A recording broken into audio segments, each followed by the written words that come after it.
Automation, connected systems, and data security are things we know as business leaders that we need to embrace. So how can we encourage technology adoption in our organizations? Change is something that everybody resists. It's human nature. Nothing we can do about it. I can't tell you how many times I've gotten from the phone with a customer. We showed them this, how they do it, and they were like, well, it's different. We don't do it this way. Well, exactly. I mean, we're trying to automate that.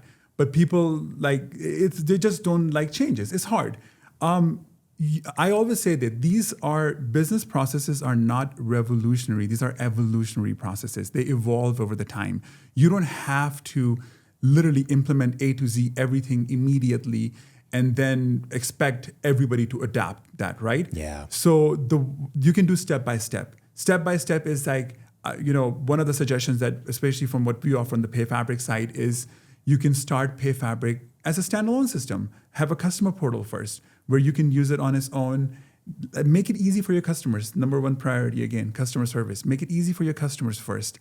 Once you see adoption, once you see your customers start using it, then you can have it integrated back into your accounting system to make your employees' life easier. Yeah. Make your business Quality easier. of life improvement. Exactly, right? All right, so Fawaz, we've all been kind of waiting for this moment because we're moving a little bit away from theory and into what PayFabric actually does to solve some of these problems. As a PayFabric virtual terminal user, I can log into PayFabric through its website. Once logged in, I can navigate to the Process a Transaction option under Virtual Terminal section.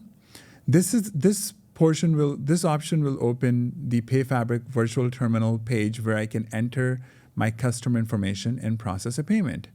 For this example, I'm going to first enter the amount. So let's add $100, and then I will add the customer number. The customer number is a unique identifier that belongs to each customer. If it's the first time the customer is being used, PayFabric will save the information for future use. And furthermore, you can also save the payment information in that customer account. Now, for this example, I'm using a customer number that already exists, so it has credit card information as well as check information on file. So for this customer, I can either type in a brand new credit card number by selecting the option where it says enter a new credit card number. I can also use a point-to-point encryption keypad for additional security to key in the credit card number, or I can use a credit card that's already on file. For security reasons, once the credit card number is saved, we do not allow anyone to see the credit card data again. Furthermore, PayFabric is also capable of sending additional information such as level 2 and level 3 data for added security as well as for additional savings. The more information you provide at the time of payment processing, the more secure your transaction is considered by Visa and MasterCard. As a result, Visa and MasterCard rewards merchants by giving you a lower processing rate. So level 2, level 3 qualification is one of the surest way to get lowest possible rates on your payment processing. You can add information such as zip code, invoice number, PO number, and even line item details. There could be hundreds of level 2, level 3 fields, and PayFabric is robust enough to map data to all those fields. For this example, I'm going to use a credit card number that's already on file to process a transaction.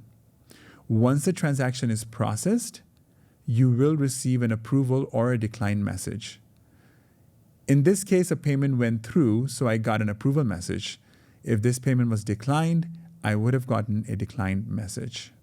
Now, we invite each of you to visit our website, heartland.us/AR, to learn more about how PayFabric can help synchronize valuable payments data across your business, make it easier for customers to pay their invoices, and to streamline current workflows to give more time back to your accounts receivables team.